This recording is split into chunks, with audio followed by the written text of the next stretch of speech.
그들이 예수의 말씀을 책잡으려 하여 바리새인과 헤롯 땅 중에서 사람을 보내매. 자, 여기서 그들이란 거는 뒤에도 나오는데 대제사장들, 서기관들, 그 다음에 바리새인들, 장로들, 유대인의 종교 지도자들이죠. 자, 이 사람들이 이제 예수님을 책잡으려고, 즉 예수님을 이제 흠을 잡아서 고발해서 죽이려고 그런 계략을 세웠죠. 그래서 예수님을 책잡기 위해서 사람들을 파견을 했습니다. 그래서 예수님에게 질문을 해서 이런 법에 걸리는 그런 대답을 유도해서 예수님을 이제 고소하려고 그런 거죠. 자, 그래서 오늘 먼저 이제 첫 번째 질문이 있고, 이제 바리새인들이 보낸 사람들이 했던 질문이 있고, 자, 이 질문을 예수님 넘어가지 않죠. 그래서 이제 두 번째는 사두개인들이 또 예수님에게 동일한 그런 의도를 가지고 질문을 합니다. 그래서 오늘은 이 두 가지 내용을 살펴보겠습니다. 자, 바리새인과 헤롯 땅 중에서 사람을 보냈습니다. 자, 바리새인과 헤롯, 여기에서 이제 헤롯 땅에서 사람을 보냈다는 거죠. 자, 이건 이제 역사적인 배경이 있습니다. 여러분, 이 바리새인, 헤롯 땅은 누구냐? 자, 바리새인은 먼저 굉장히 이제 어제 말씀드린 것처럼 율법을 철저하게 지키는 그런 하나의 어떤 율법주의자들이라고 할 수가 있겠죠. 자, 그런데 이 사람들이 처음부터 그런 이렇게 형식과 외식주의의 신앙인들은 아니었습니다. 자, 이스라엘 백성이 이제 바벨론에게 이렇게 멸망하면서 포로로 잡혀갔죠. 그래서 70년 동안 포로 생활을 했죠. 이제 그때부터 이스라엘 안에 이제 이런 영적인 붕이 오히려 일어나기 시작한 겁니다.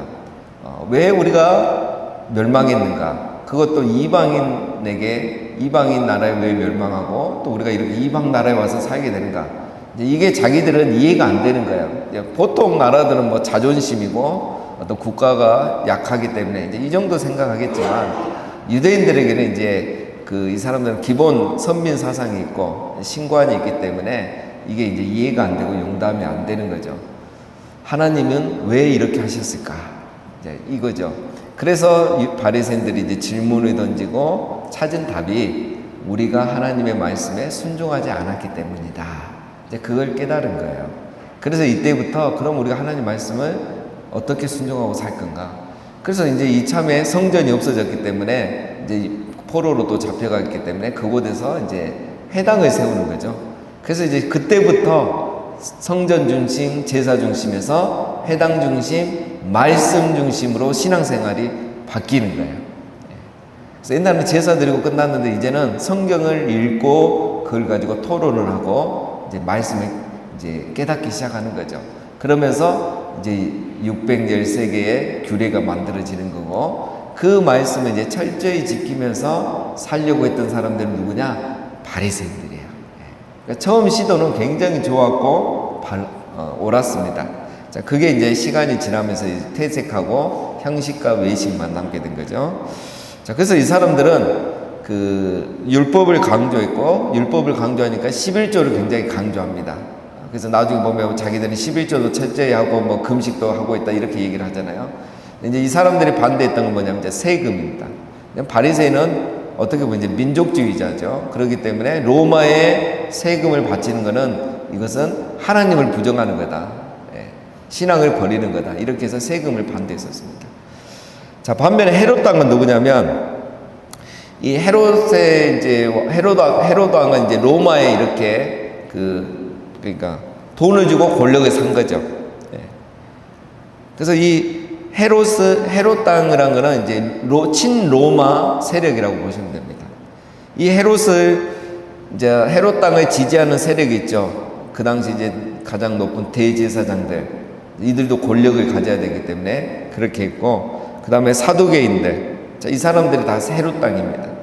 자, 이 헤롯 땅은 세금을 로마에 보내는 것을 찬성하겠습니까? 반대하겠습니까? 찬성하죠. 많이 갖다 바칠수록 로마로부터 자기들은 총애를 받는 거죠. 자, 그러니까 바리새인과 헤롯 땅은 정반대입니다. 이 유대 사회에서는 서로 정치적인 이해관계가 반대예요. 적이에요. 자, 그런데 이제 제가 무슨 말씀을 드리려고 합니까? 이 말을 하려고 하는 거죠. 정치적으로 성향이 완전히 다른데 예수님을 죽이기 위해서는 하나가 되는 거예요. 그래서 이 두 팀에서 파견을 보내는 거예요. 예수님을 시험에 들게 할 사람들은. 이게 이제 세상입니다. 서로 상극인데 악을 행하는 일에는 하나가 되는 거예요. 이게 이제 세상입니다. 자, 14절. 자, 그들이 와서 이르되 선생님이여 우리가 아노니 당신은 참되시고 아무도 꺼리는 일이 없으시니 이는 사람을 외모로 보지 않고 오직 진리로서 하나님의 도를 가르침이니이다. 가이사에게 세금을 바치는 것이 옳으니까 옳지 아니하니까 우리가 바치리까 말리까 한데 예수께서 그 외식함을 아시고 이르시되 어찌하여 나를 시험하느냐 데나리온 하나를 가져다가 내게 보이라 하시니. 자, 그들이 와서 질문을 하죠. 먼저 예수님을 칭찬합니다. 선생님이여 우리가 아노니 당신은 참되시고 아무도 꺼리는 일이 없으시니 사람을 외모로 보지 않고 진리로 하나님의 도를 가르치시는 분입니다. 예, 온갖 칭찬은 다 하죠. 예, 갑자기 이렇게 칭찬을 할 때는 늘 긴장을 해야 되죠. 예, 뭔가 의심스러운 거예요. 그래서 이제 이들이 질문을 하죠. 예, 본심은 이거죠. 가이사에게 세금을 바치는 것이 옳습니까? 옳지 않습니까? 바칠까요? 말까요? 자, 질문하는 것도 보세요, 여러분. 그러니까 가이사에게 세금을 바치는 것이 옳으니까 옳지 아니하니까 우리가 바치리까 말니까. 그러니까 질문을 계속 하는 거예요. 예수님의 생각의 틈을 안 주는 거예요. 옳으니까 옳지 않습니까? 이러면 이제 이거는 어떤 제 3자의 입장에서 하나의 의견을 제시할 수 있는데 갑자기 또 우리가 바치리까 말일까? 이거는 이제 누구를 동조해야 되느냐? 이런 거죠. 그래서 예수님이 지금 바치라고 하면은 어떻게 되겠습니까? 예, 바치라고 하면은 누구에게 반대가 되는 거예요? 바리새인들이 확 이제 뭐라 할 거고 바치지 말라고 하면 헤롯 땅이 고발을 할 거고 이렇게 하는 거죠. 그래서 두 세력이 같이 온 것입니다. 여기서 세금은 인구세입니다. 1년에 한 데나리온씩 이렇게 바치게 되어 있는 겁니다. 그 외에도 뭐 관세 2%, 소득세 10의 1%, 10% 이렇게 다 바치게 되어 있습니다. 자, 이런 의도를 가지고 이 사람들이 질문하는 걸 예수님이 어떻게 하십니까? 그들의 외식함을 아시고, 그렇죠? 외식이란 건 제가 연극이라고 그랬죠. 자, 그러나 예수님은 어떻게 합니까? 너희가 어찌하여 나를 시험하느냐? 자, 예수님은 그들이 예수님을 시험한 것을 아신 거죠. 예. 이것도 모르고 넘어갈 수도 있잖아요. 예수님은 아신 겁니다. 자, 예수님은 어떻게 이걸 아셨을까? 예. 예수님은 어떤 신성으로 이것을 아신 건 아니고, 우리가 늘 그런 관점에서 성경을 보면 안 되고, 예수님은 100% 인성으로 이걸 아신 거죠. 예. 예수님은 인성으로 하셨죠. 그럼 눈치가 빨라서 하셨느냐? 그건 아니죠. 우리가 예수님을 풀 때는 항상 그걸로 풀어야 됩니다. 누가복음 4장 18절에 보면 이제 이사야 말씀 인용하시죠. 주의 성령이 내게 임하였으니, 또 사도행전 10장 38절을 보면 하나님이 나사렛 예수에게 성령과 능력을 기름 붓듯 하셨으니. 그러니까 예수님은 항상 이 성령으로 가장 충만하신 상태죠. 공생이 시작하기 전에 광야에서 이제 시험을 이기시고 성령의 충만함을 받으셨죠. 세례를 받았을 때 또 성령이 임하셨죠. 그래서 이제 그런 예수님으로 우리가 항상 보면서 해석을 해야 됩니다. 그래서 예수님은 성령의 충만함으로 지혜를 얻으신 거죠. 그래서 이런 시험을 또 이 사람들의 악함을 다 분별하신 겁니다. 자, 16절. 가져왔거늘 예수께서 이르시되 이 형상과 이 글이 누구의 것이냐? 이르되 가이사의 것이니이다. 이에 예수께서 이르시되 가이사의 것은 가이사에게, 하나님의 것은 하나님께 바치라시니 그들이 예수께 대하여 매우 놀랍게 여기더라. 이 형상과 이 글이 누구의 것이냐? 자, 동전에는 그 데나리온이라는 이 동전에는 가이사의 형상이 새겨져 있습니다. 그리고 그 밑에 이제 이름도 적혀 있어요. 신의 아들 가이사 아우구스투스 이렇게 되어 있습니다. 예. 그리고 뒷면에도 이제 다른 글자가 적혀 있습니다. 뭐 우리 지금도 뭐 동전 100원짜리 보면 이제 세종도와 그 형상이 있지 않습니까? 그리고 100이라는 단어가 적혀 있고. 자, 그래서 이제 예수님 묻죠. 이것이 누구의 것이냐? 가이사의 것이죠. 그 데나리오는 로마의 화폐이기 때문에 이스라엘의 화폐가 아닙니다. 자, 그래서 예수님은 간단하게 답을 합니다. 가이사의 것은 가이사에게, 하나님의 것은 하나님께 바쳐라. 자, 이거는 가이사의 것이고 우리가 가이사의 화폐를 사용하고 있으니까 이 사용하는 것에 대한 세금, 그 포함된 모든 세금은 내는 것이 당연하지 않느냐, 이렇게 하시는 거죠. 그리고 이제 하나님의 것은 하나님에게. 자, 여기에는 뭐 이제 당연히 뭐 우리 하나님께 드려야 될 건 하나님께 드려야 된다, 그런 말씀도 있죠. 또 동시에 우리가 이제 이렇게도 해석할 수 있죠. 이 동전에 새겨진 게 아우구스투스의 가이사의 형상이기 때문에 이거는 가이사께 당연히 가이사의 것이고 가이사께 바쳐야 된다. 그러면 여러분, 우리 안에 무엇이 새겨져 있습니까? 하나님의 형상이 새겨져 있죠. 그럼 우리는 누구에게 드려야 되죠? 하나님에게 드려야 되는 거예요. 그런 의미를 다 포함해서 하시는 거예요. 그러니까 이제 나중에 나오죠.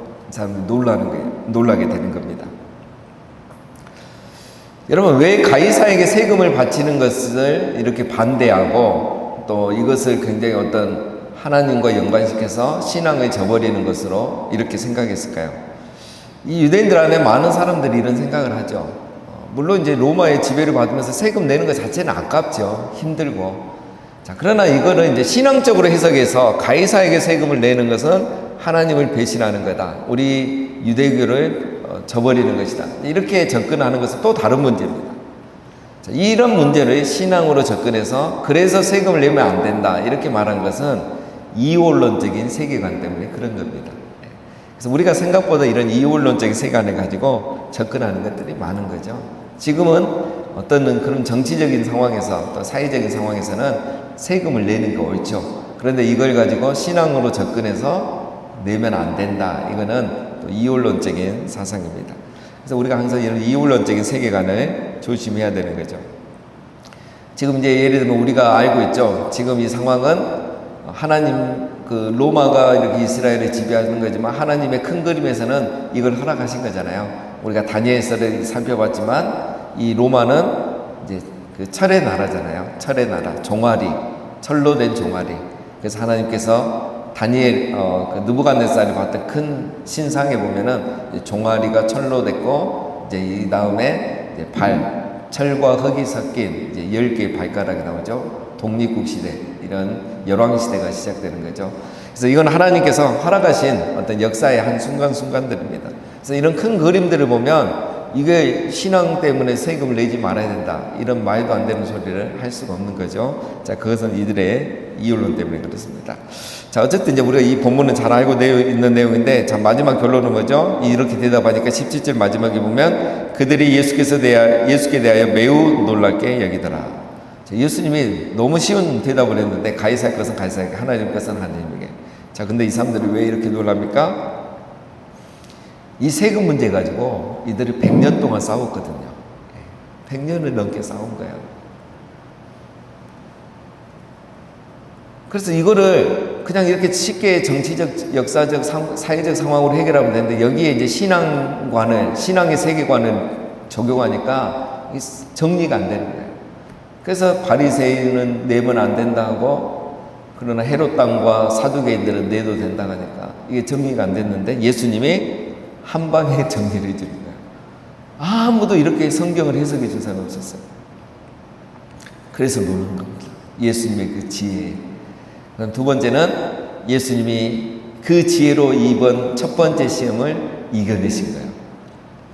100년 동안 이거에 답을 하신 분이 없기 때문에 예수님도 넘어갈 줄 알았는데, 세상에 예수님은 지혜로운 대답으로 시험을 이겨내신 거예요. 그래서 이들이 놀라게 된 겁니다. 자, 첫 번째 작전이 이제 실패했죠. 자, 18절에 이제 두 번째 시험이 시작됩니다. 부활이 없다는 사두개인들이 예수께 와서 물어 이르되, 선생님이여, 모세가 우리에게 써주기를 어떤 사람의 형에 자식이 없어 아내를 두고 죽으면 그 동생이 그 아내를 취하여 형을 위하여 상속자를 세울지니라 하였나이다. 칠형제가 있었는데 마디가 아내를 취하였다가 상속자가 없이 죽고, 둘째도 그 여자를 취하였다가 상속자가 없이 죽었고, 셋째도 그렇게 하여 일곱이 다 상속자가 없었고 최후의 여자도 죽었나이다. 일곱 사람이 다 그를 아내로 취하였으니 부활 때 곧 그들이 살아날 때 그 중에 누구의 아내가 되리까. 자, 두 번째는 우리가 잘 아는 또 내용입니다. 자, 이 사두개인들은 왜 이런 질문을 하냐면 사두개는 부활을 믿지 않습니다. 천사도 믿지 않고 부활도 믿지 않아요. 그래서 이제 이런 질문을 해서 예수님을 이제 꼬투리를 잡으려고 하는 거죠. 그들이 이제 봤을 때는 부활이 없기 때문에 이제 이런 상황들이 일어나면 과연 어떻게 될 거냐 이제 해서 예수님을 시험해드리게 하려고 하는 겁니다. 자, 만약에 이제 부활이 있으면 이런 이제 형사치수제도 이제 방금 이런 내용들을 이제 있을 수 있겠느냐? 모세가 왜 이런 형사치수제도를 만들었겠느냐? 이제 사도계는 모세 오경만 믿거든요. 모세가 이런 제도를 만든 이유는 뭐냐? 부활이 없기 때문에 이런 걸 만들었지. 만약에 모세가 부활이 있다는 걸 믿었으면 이런 제도를 만들었겠느냐. 천국에 가면 난리 나는데. 이런 논리예요. 예, 이해는 되시죠? 예, 그런 이유예요. 그러니까 이 뭡니까? 말씀을 가지고 어제 제가 말씀드렸잖아. 자기들을 정당화하는 거예요. 말씀을 끌어와서 자기들을 정당하게 해서 이렇게 적용을 하는 거예요. 자, 그래서 예수님이 뭐라고 하죠? 24절에 예수께서 이르시되 너희가 성경도 하나님의 능력도 알지 못함으로 오해함이 아니냐. 예, 사도계 너희들이 모르면 모른다고 해야지 억지를 주장하고 있다. 예, 사람들이 그렇습니다. 예. 다 자기가 아는 것 갖고 말씀을 자기가 아는 걸 정당화시키는 거죠. 예. 그렇게 하면 너희가 성경을 해석을 못하고 오해하게 되고 믿음도 삐뚤어지게 된다. 이 말입니다. 25절 사람이 죽은 자 가운데서 살아날 때에는 장가도 아니가고 시집도 아니가고 하늘에 있는 천사들과 같으니라. 예. 부활하면 장가도 시집도 가지 않는다. 이제 예수님이 이걸 결론으로 말하고 있는 거죠. 부활은 있지만 부활하면 시집 장가 결혼이 없다. 이제 이 얘기를 하시는 겁니다. 그렇죠, 여러분. 예. 지금은 왜 우리가 결혼합니까? 예. 여러 가지 이유가 있지만 그 중에 하나가 뭡니까? 생육하고 번성하여 땅에 충만하고 땅을 정복하라. 그래서 하나님 아담과 하와 두 사람만 창조하고 생육하고 번성하여 땅에 충만하라 하신 거죠. 지금은 그래서 결혼의 여러 가지 이유 중에 하나가 이제 그거죠. 그러나 천국은 그게 아니잖아요. 천국은 이미 하나님의 택한 자들만 천국에 오는 거잖아요. 근데 거기서 결혼하고 할 이유가 없죠. 택한 자들만 오는 거죠. 그래서 천국에는 결혼이 없다는 거죠. 이제 이거에 대한 주장을 하십니다. 근거를 제시하죠. 26절에 죽은 자가 살아난다는 것을 말할진대 너희가 모세의 책 중에 가시나무 떨기에 관한 글에 하나님께서 모세에게 이르시되 나는 아브라함의 하나님이요 이삭의 하나님이요 야곱의 하나님이로다 하신 말씀을 읽어보지 못하였느냐. 하나님은 죽은 자의 하나님이 아니요 산 자의 하나님이시라. 너희가 크게 오해하였도다 하시니라. 예.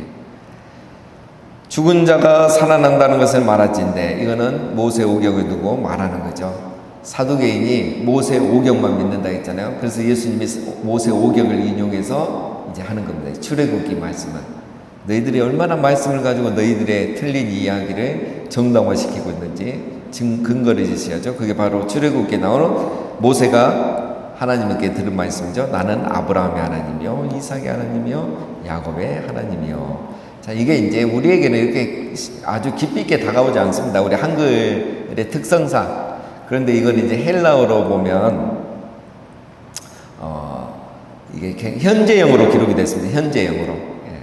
그래서 이제 우리 한글 문법은 이제 굉장히 과학적이긴 한데 어떤 언어에 있어서는 약간 또 약점이 있습니다. 근데 이 헬라어나 라틴어나 이제 이런 독일어를 보면은 이 글을 읽으면은 그림이 그려져요. 그림이 상상이 돼요. 그래서 창세기에 아담과 하와가 선악과를 먹은 거를 우리는 그냥 이렇게 굉장히 이성적으로 읽는데 독일어나 이런 걸로 헬라어로 읽으면 이제 그게 그림처럼 읽어집니다. 이게 무슨 말이냐면 시제가 아주 정확하다는 거예요. 우리는 형용사가 발달한 언어잖아요. 근데 여기에는 이제 헬라어나 이런 것들은 시제가 굉장히 발달해서 그래서 이 말씀이 현재형으로 기록됐다는 게 느껴져요.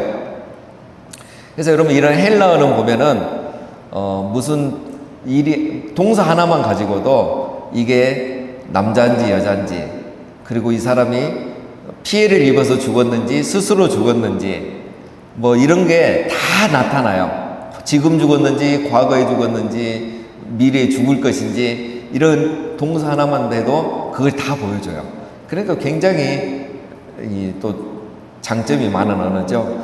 그러니까 지금 이 말은 하나님은 지금 아브라함, 살아있는 이삭, 지금 옆에 있는 야곱, 그들의 하나님이다 라는 것이 표현이 되는 겁니다.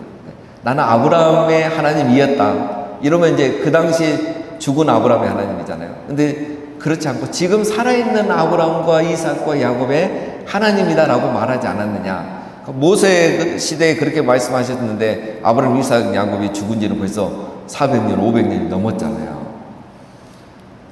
하나님이 그렇게 말씀하지 않았느냐. 그러면 아브라함과 이삭과 야곱이 지금 이제 그들 개념에서 이제 영적인 관점에서는 살아있다, 부활해 있다, 죽지 않았다, 내세가 있다, 천국이 있다. 이거를 지금 강조해주고 있는 것이죠. 예수님의 이 답변이 어마어마한 겁니다. 누가 이 아브라함의 하나님, 이삭의 하나님, 야곱의 하나님을 가지고 이런 해석을 해내겠습니까? 예수님만이 하실 수 있는 거죠. 자, 그래서 그들은 알지 못해서 믿지 못했다. 그렇죠? 예, 왜 여러분 사도계인을 이렇게 알지 못하고 깨닫지 못하고 그래서 믿지 못했습니까? 그들은 성경을 가지고 자기를 정당화한 거예요. 어제 세 가지로 적용하면 세 번째, 완악한 마음입니다. 그래서 이들은 천국을 누릴 수가 없는 거예요. 어제 세 번째 이야기는 이혼에 관한 얘기를 하신 게 아니에요. 인간의 완악한 마음을 이혼을 예를 들어서 얘기하신 거예요. 그래서 이들은 지금 이 완악한 마음을 가지고 성경을 가지고 자기들의 틀린 생각을 정당화했기 때문에 하나님의 나라를 누리지 못한 거예요.